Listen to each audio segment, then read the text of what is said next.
into LinkedIn and it didn't tell me I couldn't. So like, I'm going to see if this goes live on LinkedIn. All right. Well, that'd be awesome. See. We'll see. Yes. All right. Well, welcome back to the Beyond the Wire podcast. I am your host, Tim Keller. A little bit of a cold open there with Matt giving us some details. But Matt, how are you doing, sir? I'm well. I spent the weekend in Key West, and we'll talk a little bit about that here. Irreverent Warriors, silky hike. My brother lives down in Florida, and we went down there, and I went down to visit him. It was a great time. I'm going to do more of these. I can't believe that I haven't done any of these yet. Nice. And of course, now here at my house, my wife has COVID for the second time in 3 months. So we're dealing with that right now. You said she's doing okay, so she's fine. All right. She's fine. She had the sniffles. It was a runny nose. That's the worst it got. And yeah. So no complaints. I will say that in my household, the ladies of the house seem to deal with, the cold and flu type of things much better than I do. Right. I have that old man flu thing. Right. When I get sick, it's rough. It takes me down. Yep. It's a bad deal. I will say Key West in December is not a bad location for a hike. I'll tell you what, it was so funny because there's Christmas lights up and everybody's got all their decorations up. And at night, there's, the streets are lit up and the stores are open. Everybody's out shopping, but it's 80 degrees and people are wearing shorts and t-shirts. Yeah. So in December. Yeah, it was very, very different. I think aside from one time in the Marine Corps where I spent a Christmas in Southern California, I don't think I've ever missed a Christmas in Cincinnati. And so it's typically cold and snowy and rainy and gloomy and stuff like that. So it was a unique experience for me to be somewhere completely different in Christmas season. Yeah.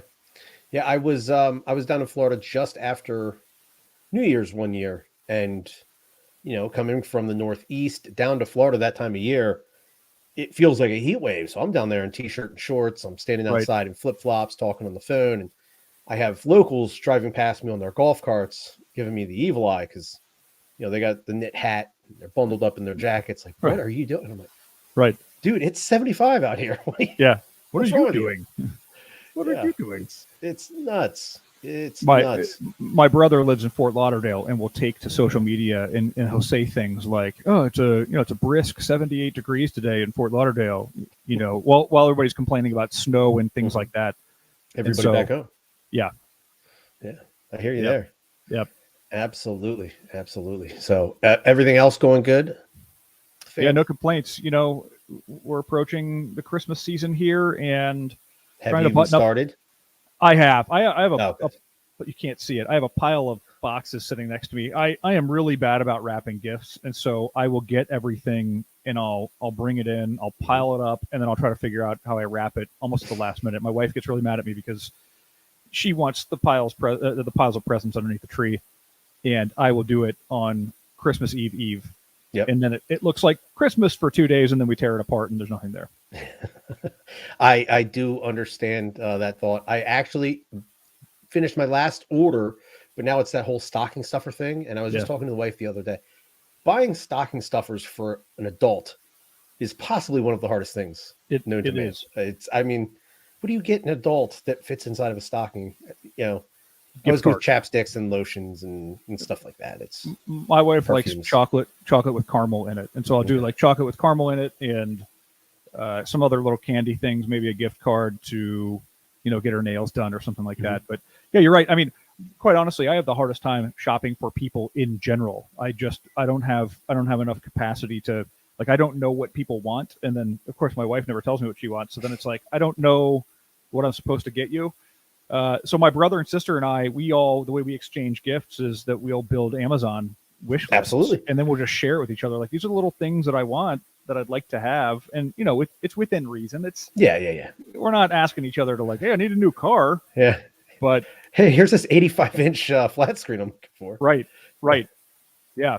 So, it's for a lot of people, it's a stressful time of year because if you're not sitting on a bunch of money, then you're trying to spend money. And this year there's probably a little bit more frustration with supply chain. So I've heard. I have not personally experienced anything any shortage of note. Like, I'm not looking around going, I can't get my hands on shoelaces or whatever. Yeah.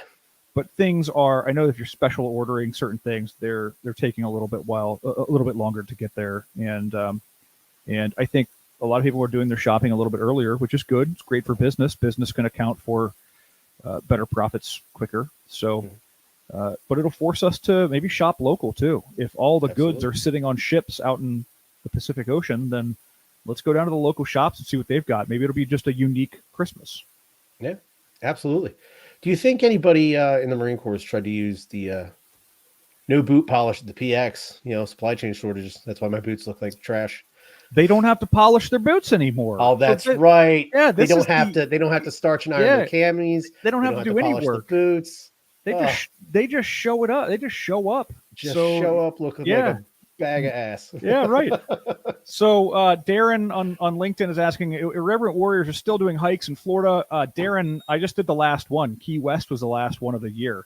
So the schedule is opening up for 2022. Actually, they've got the schedule up right now. I'll put the link up here in a second. We'll talk about Irreverent Warriors in a minute. But I'll tell you, if you have served in the military and you still want to stay connected to this community, it is just a great way to it's a great way to go in there and connect with and work alongside of your fellow veterans once again. Yeah, I know you have some photos you want to share. Why don't we go ahead and get into that first? Let's talk about this. Yeah. So you said your brother who's a Navy vet, correct? Yeah, my brother served in the Navy, so nobody's perfect, right? Yeah. And served in the Navy. He's a couple of years older than me, and let me share my screen here. He and I, so he lives in Fort Lauderdale. He works in logistics, and so he's down there in Florida living the life, top down in the Jeep all day long. Mm-hmm. And so he asked me to come down for this Key West Irreverent Warriors thing. I did the one in Fort Lauderdale. I think he's done a couple more of them in the area. And so he asked me a couple months ago if I'd come down, and so I, quick and easy flight from Cincinnati. I did come down.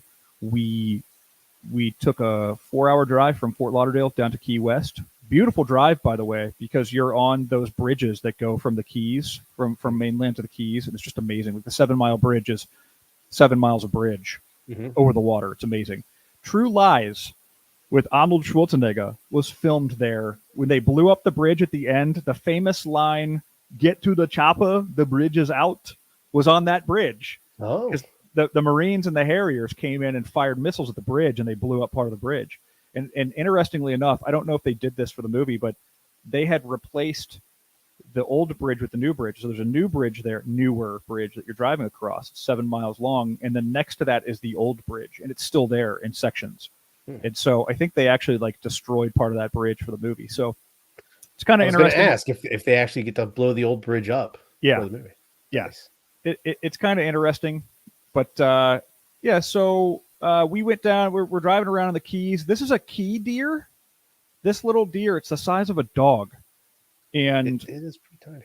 Yeah, it's pretty awesome though. You've got these little deer, and this thing walked up. My brother was like, "They'll walk right up to you," and so we pulled down this little side street. I've got my GoPro in my hand, and then he's taking a picture off of his GoPro as well. And this little guy, he has an antler and a half, as you can see. Yeah, so he's missing one. He's no kidding about the size of a Doberman probably, or a golden retriever. Wow. And so we rolled up, and here's this little guy, and he came up to the car, and I was afraid he was going to try to spear me with his antler. With his little spike, yeah. But I held my hand out, and he walked right up, and I was kind of touching him on the nose, and it was kind of interesting. It was an interesting experience, so we got some photos of that too. This is the Irreverent Warriors silky hike. So one of the rules here, a couple of rules for the group, you have to wear silkies. That's number one. Everybody has to wear silkies. Whatever you wear beyond that is up to you. You'll see, you'll see. This guy's got American flag silkies on. Nice. I was wearing a T-shirt and my regular green. I had black silkies on actually.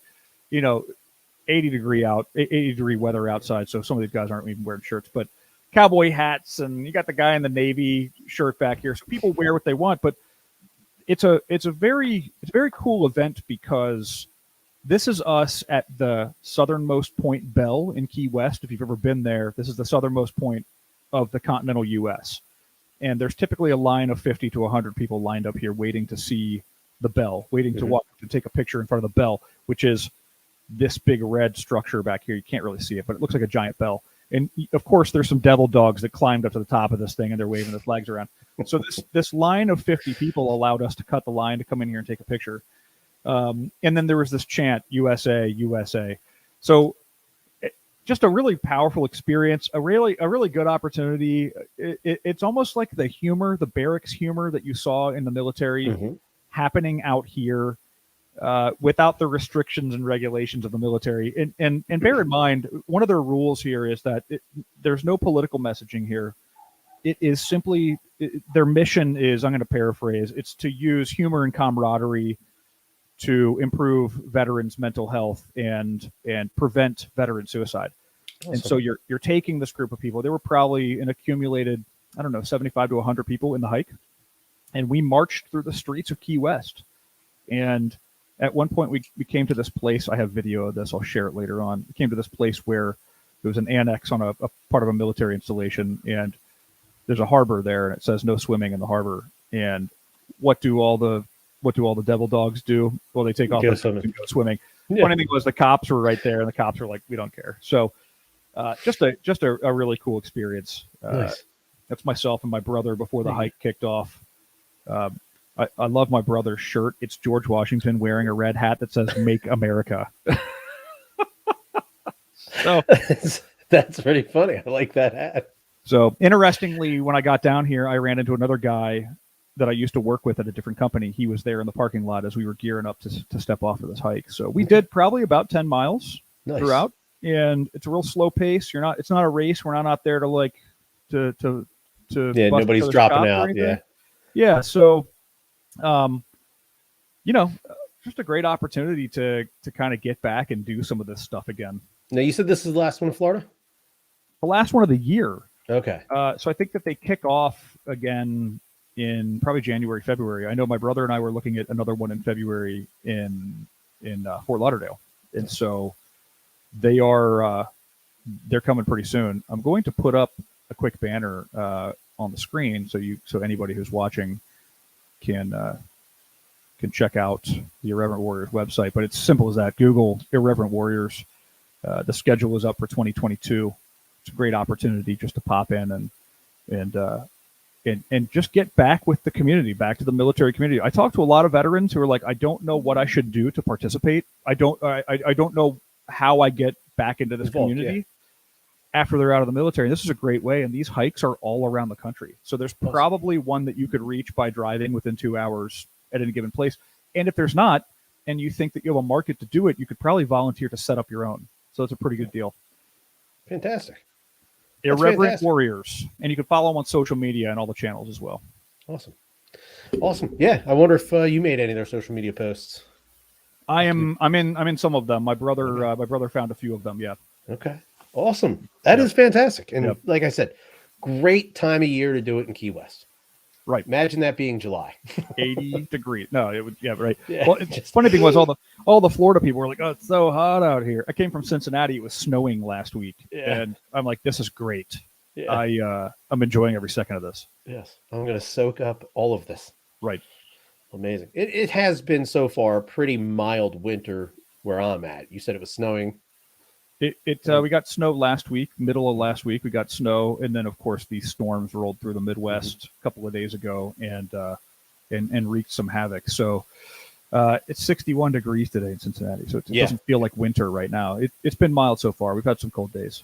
Yeah. It's in the 60s here in Pennsylvania as well. You brought up these storms, the tornadoes that went through the Midwest.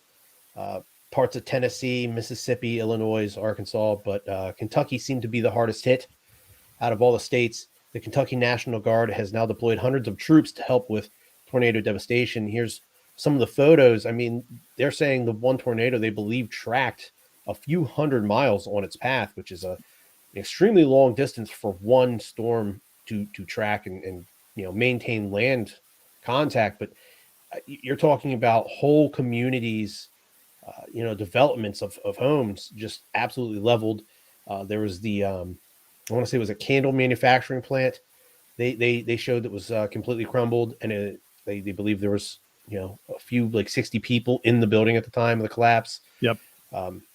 Just ultimate devastation. Some of these pictures here, actually remind me of Katrina. I was down in New Orleans right after Katrina, helping with some of the cleanup, and you would go to neighborhoods where you would just see concrete pads of Yeah. foundations where homes once stood.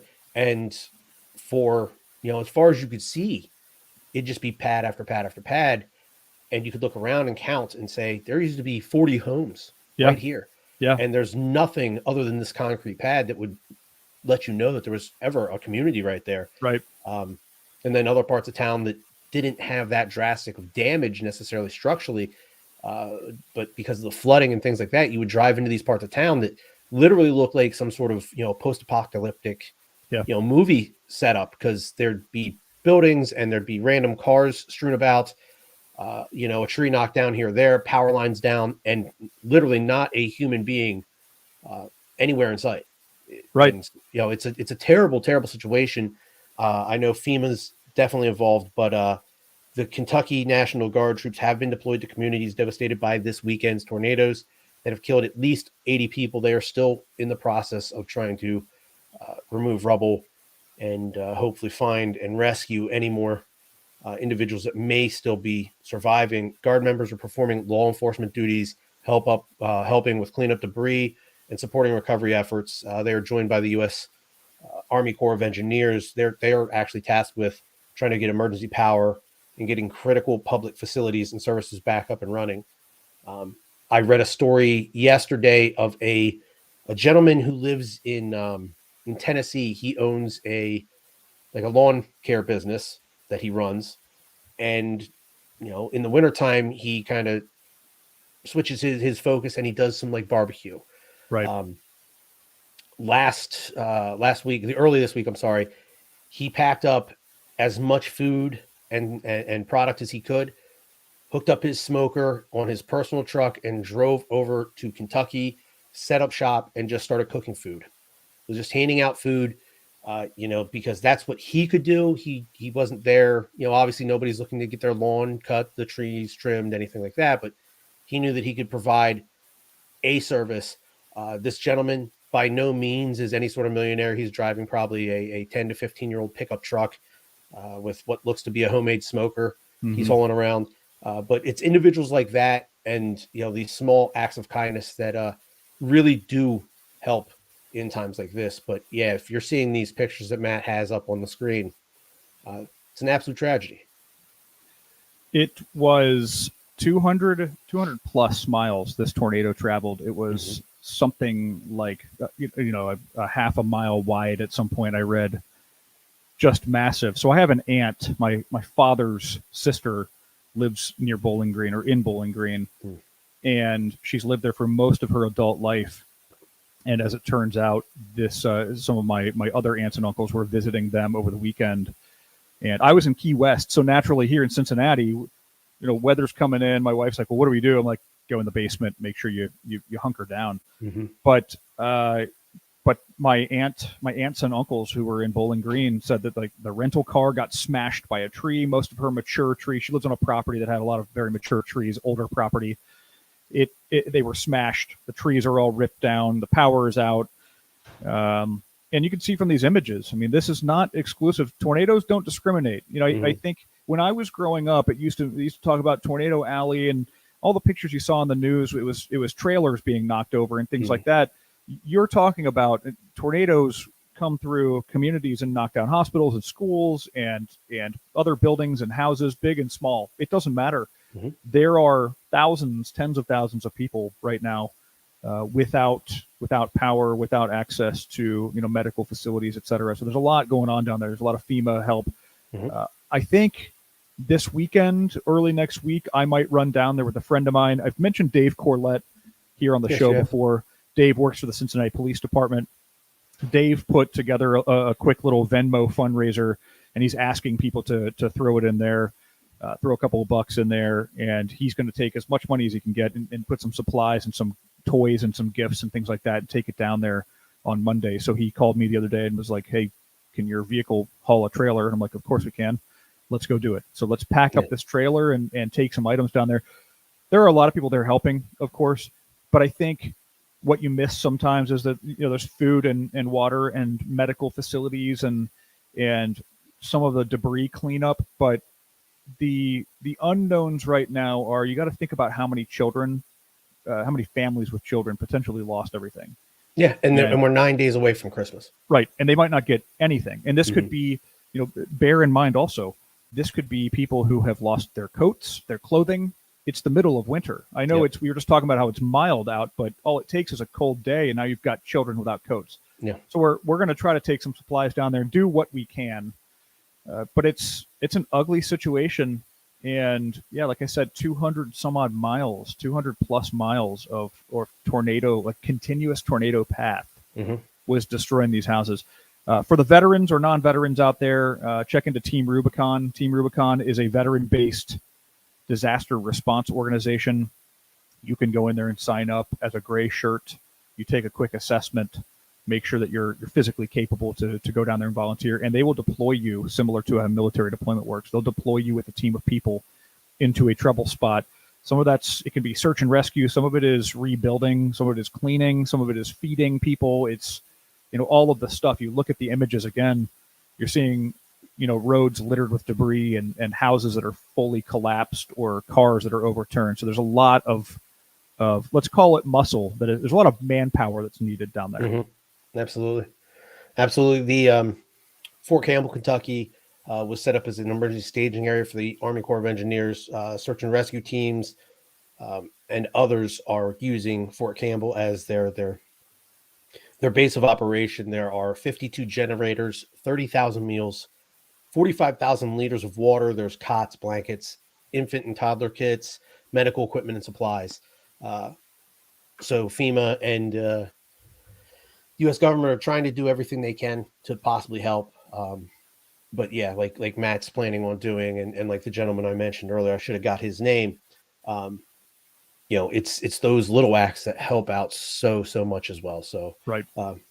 If you are in that area and looking for help, don't feel bad reaching out and asking for assistance and asking for help. That's what these programs are set up for, and that's what these people are in that area to help do.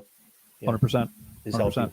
So it's terrible to see, especially this time of year, right before the holidays. So we hope everybody down there finds a way to have a good Christmas.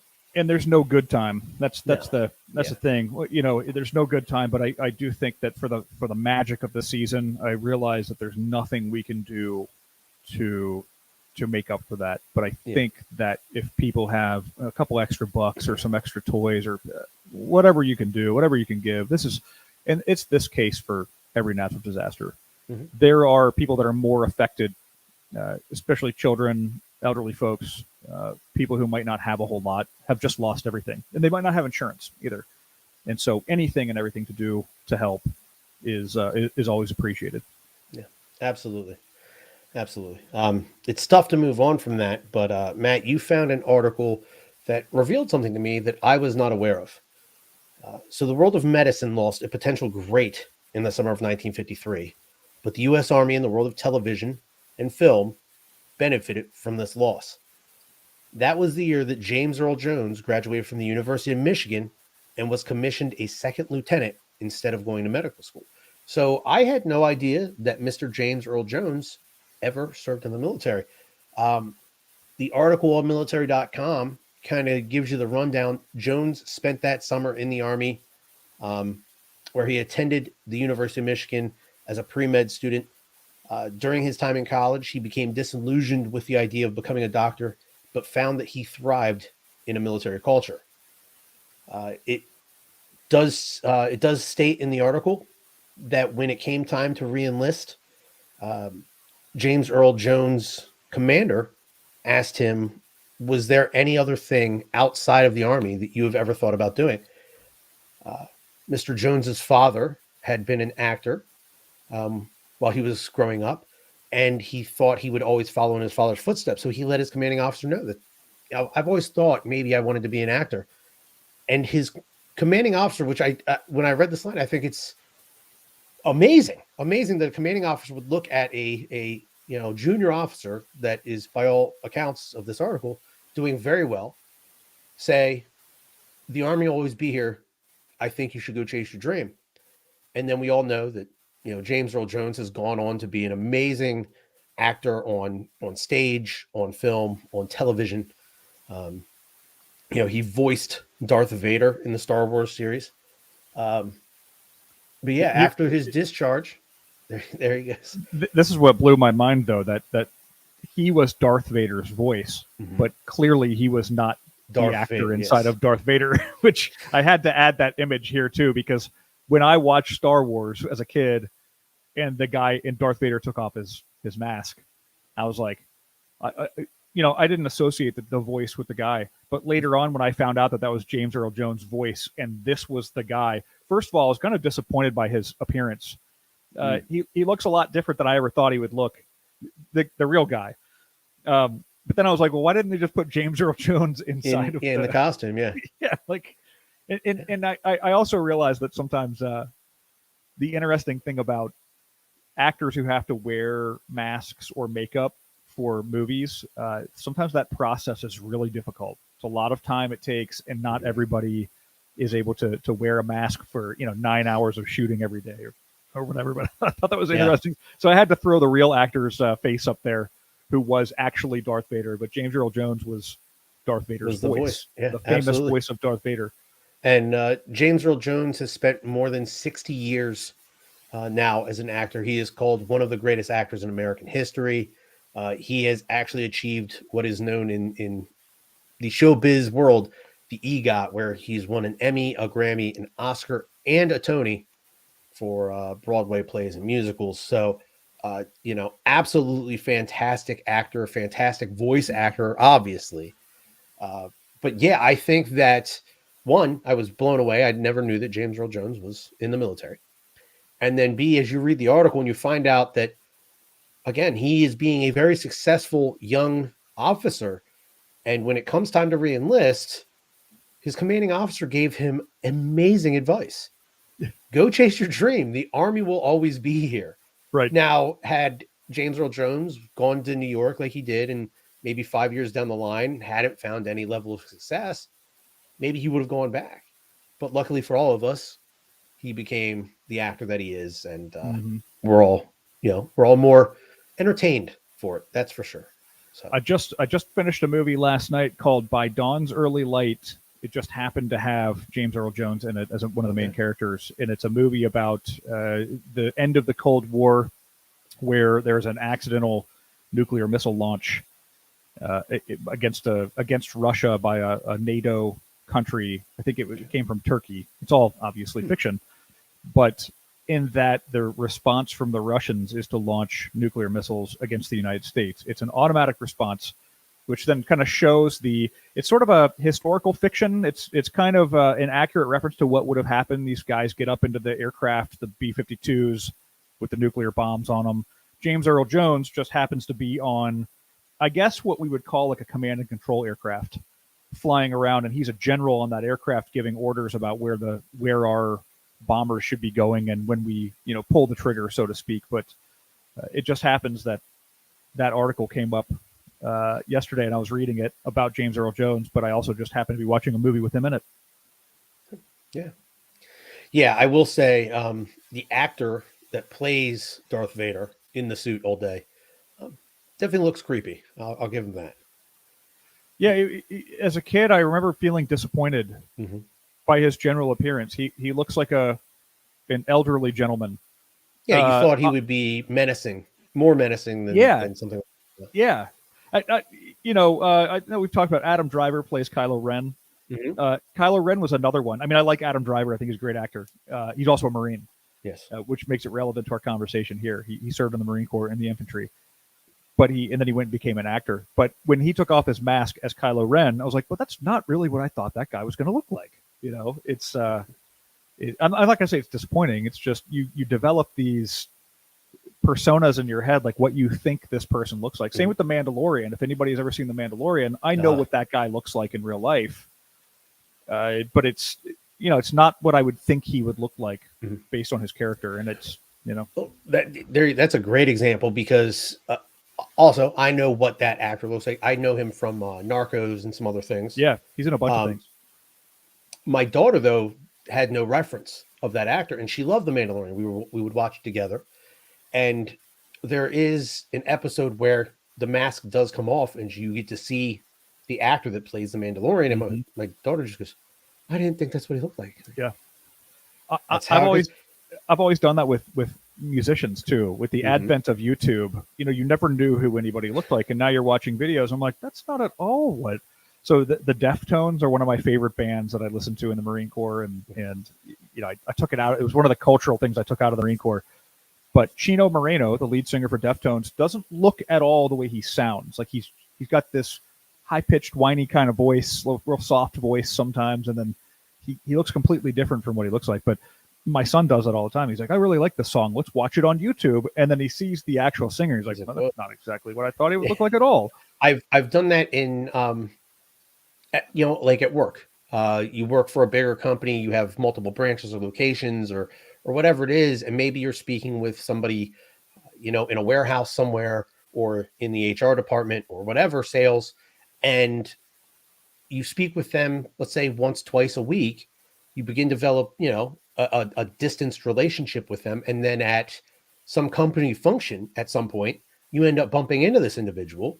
You're like, wow, that's not what I thought Tom would look like. That's not what I thought Jennifer would look like. Yep. And it's like, wow, you hear a voice, and I wonder what that is. Maybe their voice sounds like someone you've known. And so you start to build a character or an avatar in your own head, right, of what you think that individual would look like. It's interesting. Yeah, that is interesting. We have a fantastical article we wanted to bring to you guys because we have mentioned Alwyn Cache multiple times now on the podcast, but medals of honor to be awarded to Alwyn Cache and 2 Afghani soldiers. Obviously, 2 soldiers who fought in Afghan. There we go. Matt's pulled up a picture. The highest military honor will be awarded to 3 individuals. First off will be Sergeant First Class Alwyn Cache, Sergeant First Class Christopher Salise, who died after protecting an evacuation helicopter, and Master Sergeant Earl Plumley, who risked his life fighting off a horde of suicide bombers overrunning his base. I know, Matt, I believe you've brought up First Sergeant Cache's story before.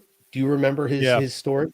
Yeah, he went into a burning building. He was covered in fuel after an IED attack. And by the way, Alwyn Cache is the first Black recipient of the Medal of Honor since 9/11. And it's a posthumous award for those of you who don't know. He was killed. He was killed in action in his heroic acts. But I think he recently he has received the Medal of Honor now. He's not going to be a recipient now. He is a recipient. This just happened. But he effectively the short version of the story is there was an explosion. Vehicle was on fire. He was covered in fuel. There were men trapped inside of that burning vehicle, and he went in multiple times while he was covered in fuel, while he was on fire, and he was pulling people out of that fire. And so I don't know, you hear all kinds of amazing stories about people who are awarded the Medal of Honor and the different things they do. And typically it's gunfights and hugging grenades and, in battle. And this has got to be among one of the most heroic actions I've ever heard of. Not to take anything away from any of the others by any means, but you're going into a burning vehicle while you're covered in fuel. You know that you're already on fire and you're going to keep going in. Yeah. You said about, hugging a grenade. You see a grenade hit the ground. You and, 5 of your guys are all standing there and you're the one that dives on top of it. It's a reactionary thing. This was over a matter of minutes. Right. Where multiple decisions could have been made. He could have chosen many, many times to say it's too much at this point. It's time to give up and let it be what it's going to be. But yeah, the vehicle caught flame. People were trapped inside. When he went in to get the driver, caught fire himself. Yep. And continued to go back in. When the evacuation helicopters got there, he refused to get on the evacuation helicopter until all the other soldiers were in there to be evacuated first. And then a few weeks later, First Sergeant Cache passed away due to his injuries. First Sergeant Solis was 32. He was the leader of a special operations unit. He was partnered up with forces from 1st Battalion, 75th Ranger Regiment. He was on a 2018 mission to clear an area in Paktaya province where enemy attacks had been staged. Large enemy force attacked his unit. Solis then exposed himself to machine gun fire and small arms fire to man a heavy weapon system, the White House said. The move shifted momentum of the firefight, giving his unit the upper hand, and allowed the Rangers to move and cover and treat the wounded members of the partner force. When the medical evacuation helicopter arrived, it was hit and sustained enemy fire. Solis then made a conscious effort to ensure that his body acted as a physical shield to his team carrying the casualties and the crew back to the aircraft. Solis then stood in the way of the pilot of the aircraft to ensure that the pilot would remain unharmed.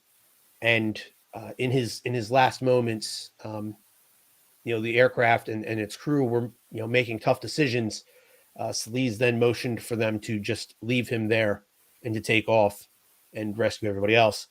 Solis also died that day during his injuries. And then finally, Plumlee, he was a Green Beret. He was serving as a weapons sergeant at a forward operating base in Afghanistan when a vehicle IED blew a 60-foot hole in the base's perimeter wall. At that time, approximately 10 insurgents wearing Afghan National Army uniforms and suicide vests poured through the breach. Plumlee and a group of special operators raced towards the scene. Their vehicle immediately came under fire. Plumlee used his body to shield the driver while jumping from the vehicle, drawing his pistol and charging into what was described as a superior enemy force. He killed an insurgent attacker with a grenade and detonated another suicide vest by shooting it. Plumlee then charged into the fray, breaking cover and fighting in close combat. Another suicide vest detonated a mere 22 feet away. Plumlee joined a group of U.S. and Polish soldiers who mounted a counterattack and attacked another insurgent who threw a grenade and then detonated his own suicide vest. And then lastly, engaged another attacker coming in from the rear who detonated his vest and mortally wounded another U.S. soldier.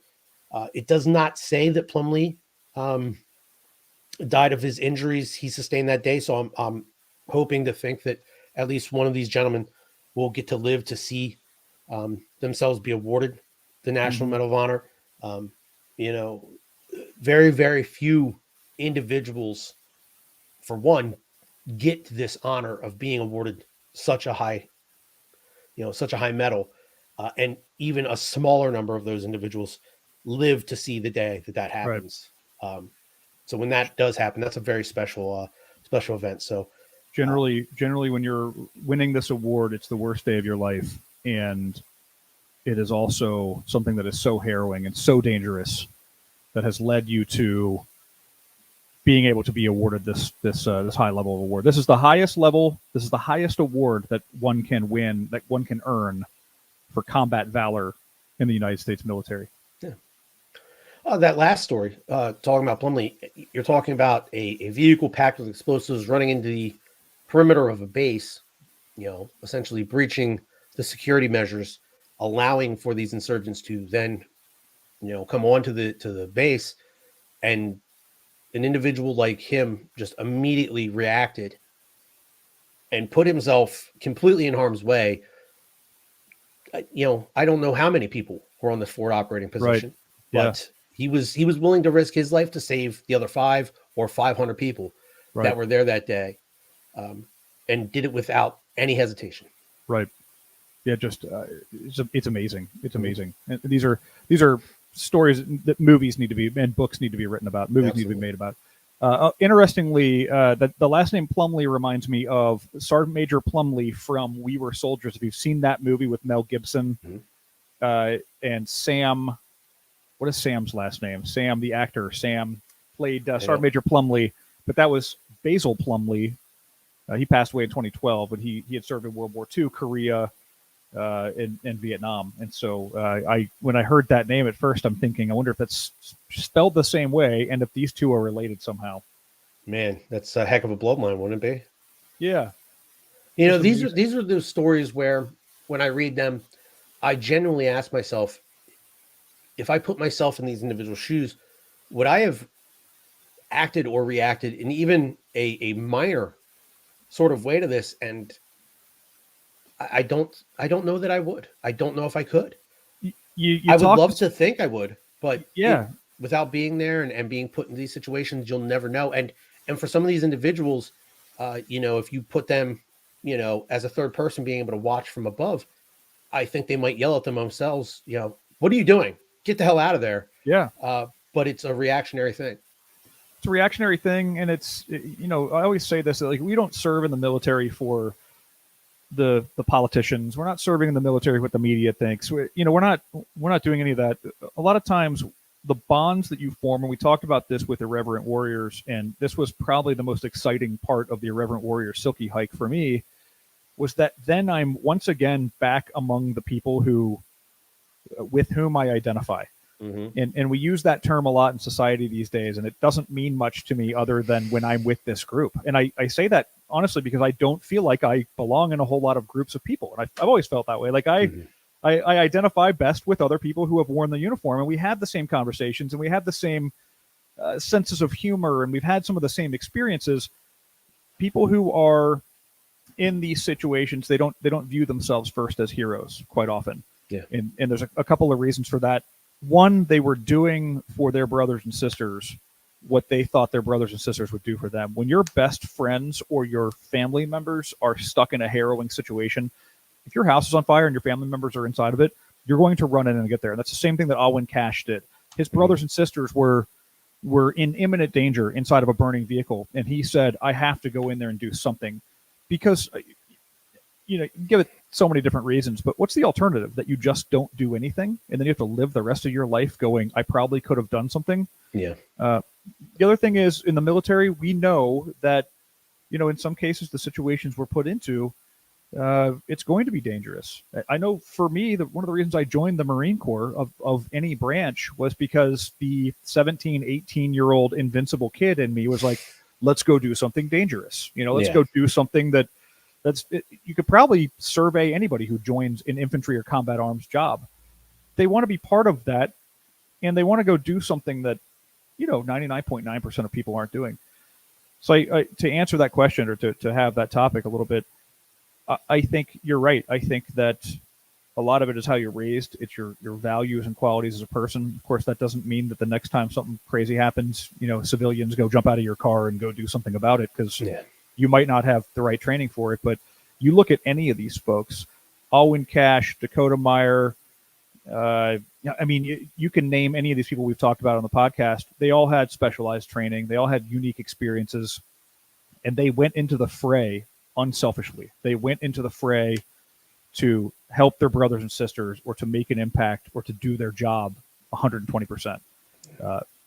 Shameless plug. That's why we hire people from the military, not because they're willing to take devastating action to make sure that the mission is accomplished, but you apply that to business, and they are willing to do whatever it takes to get the job done. They're willing to do whatever it takes, and they're willing to be the best out there.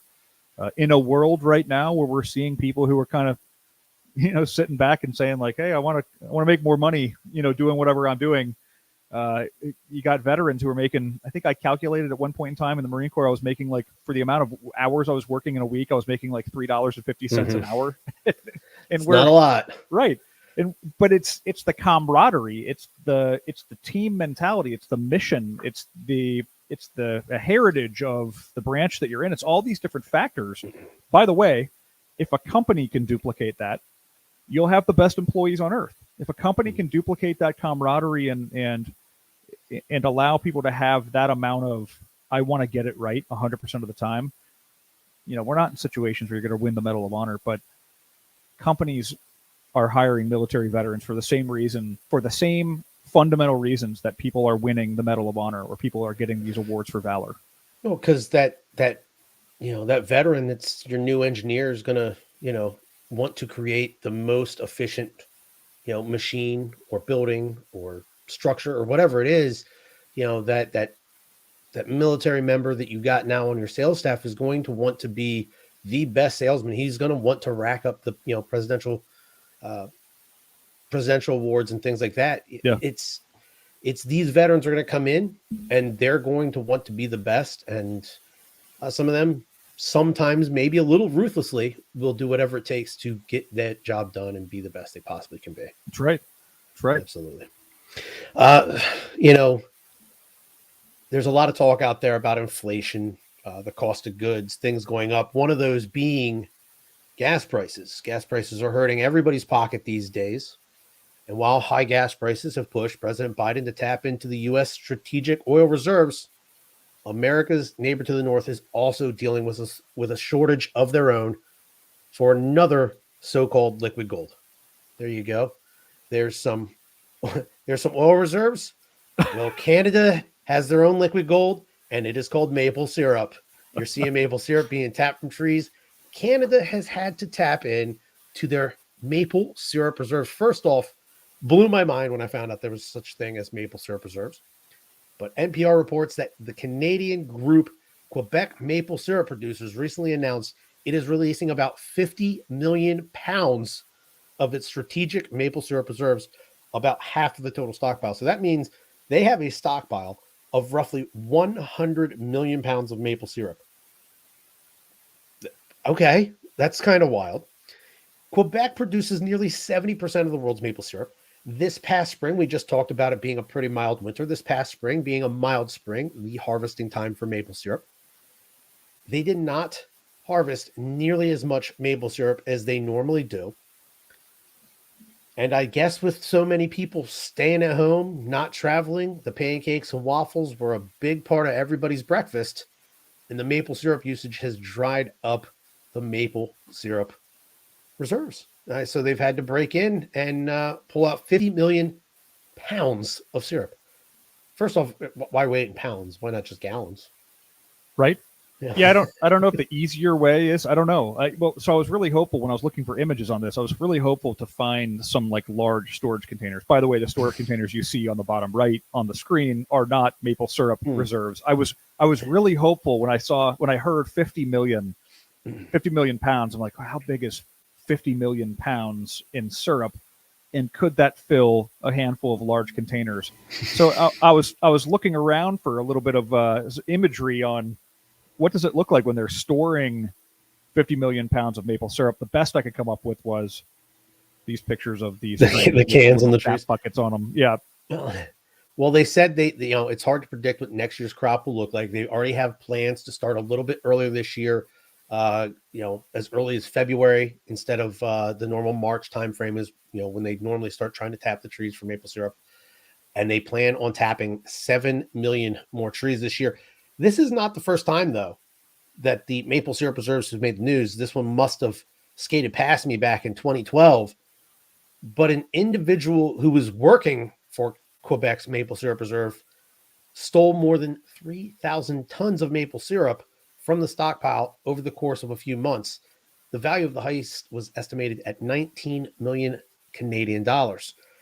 What do you need with 3,000 tons of syrup? First of all, how do you, is that a tanker truck full of syrup? And secondly, what are you doing? Are you like selling it on the black market? Are you like, you're like off shipping it or offshoring it? And like people it's in Ms. Buttersworth. Right.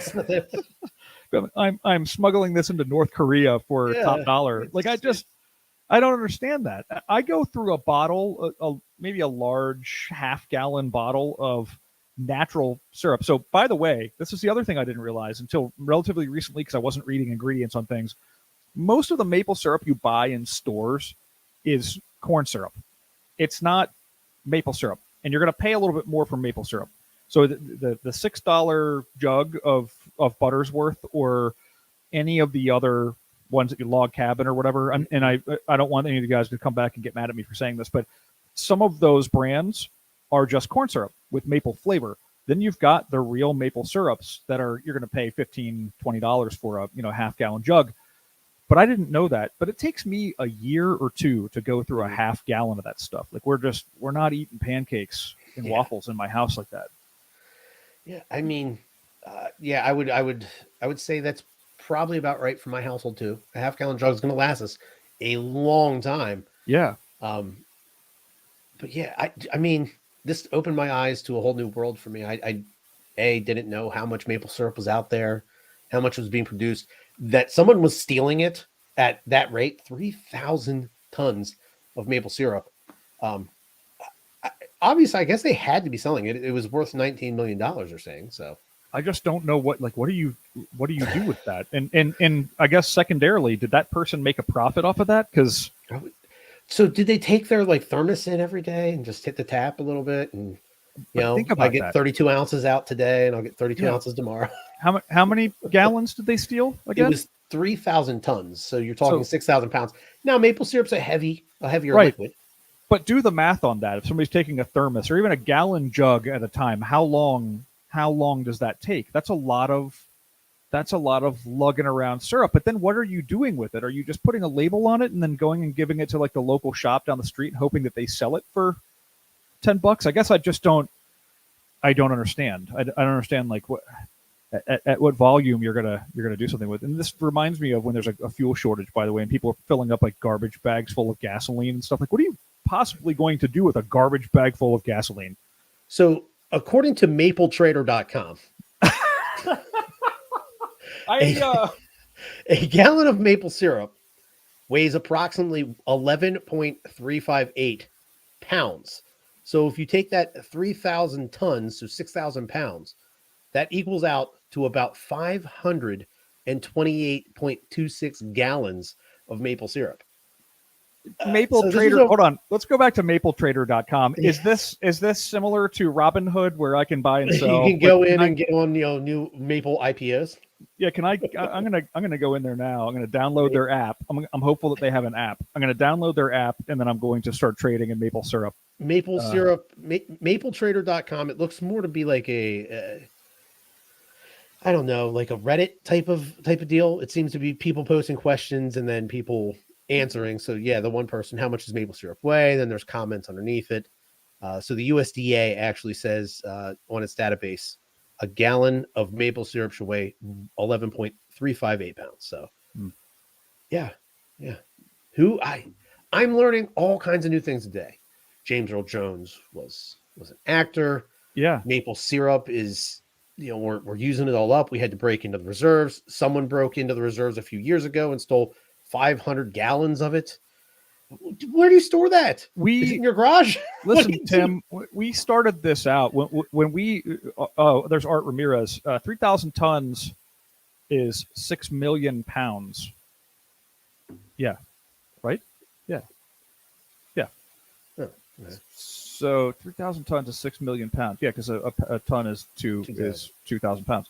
So we started this podcast to talk about what post-military life looks like and the subjects therein, thusly the term or the name Beyond the Wire. We actually initially started out Veterans Beyond the Wire, but some of our topics have expanded beyond just veterans. As we can tell, we're talking about maple syrup now, which is, listen, this is the same conversation I have with my police friends who are like, when people are like, oh, cops like donuts. I'm like, who doesn't like donuts? Everybody likes donuts. It's not exclusive to cops.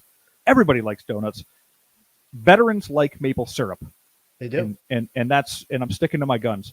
We're talking almost 500,000 pounds of syrup then. Yeah. That's nuts. It's nuts. But 528,000 gallons, I'm sorry. Yeah. Syrup. Yeah, It had to be tanker trucks. I have learned a lot here too, and I love that it's part of what we do here, because every week we do a little bit of research into a couple of topics. Yeah. I think at some point in time we reach out to our audience and say, like, what do you want to hear about? And then we have this conversation. Go deep. Yeah, right. And I mean, we've talked about, listen to this. Like last time we were talking about UFOs and how, the difference between, as I dug into it, when the Navy is releasing information about UFOs, it's not talking about actual spaceships. They're talking about just simply these are unidentified flying objects. Yeah. Right? They're just things that are flying around and we don't know what they are. So that's a learning point for us too. It's dispelling what we think is going on out there. But we learn about James Earl Jones and the people who win the Medal of Honor and all the other topics, and maple syrup. I'm going to go trade in maple syrup. I'm going to get rid of the Bitcoin and the Johnson & Johnson. No more speculating on these meme coins. It's all maple syrup for me now. Yeah. Yeah. I will say I'm already picturing someone in Hollywood drafting up a Canadian version of Fast and Furious, but instead of stealing DVD players, they're just robbing tanker trucks of maple syrup. You know, we got to find a Canadian Vin Diesel. What's the name of that show? So maple syrup is not fast. It doesn't move fast. It's viscous. It's the slow and the viscous, or something along those lines. Slow and sweet. Yeah, slow and sweet. Yeah, and these guys are driving around, and I don't know. They're driving around on bicycles trying to rob tanker trucks full of maple syrup. Now imagine this, and I know we're running up on the clock here, but imagine this: that you are a tanker truck full of maple syrup, and you tip your truck over. God forbid. What does that mess look like? Think about that. Think about that. I don't know what that would look like, but did you hear about the armored car that wrecked on the I-5 in California last week, spilling 1s and 20s all over the highway? And just, I mean, traffic on the I-5 is bad enough as it is. Shout out to Art Ramirez, who's I'm sure still listening.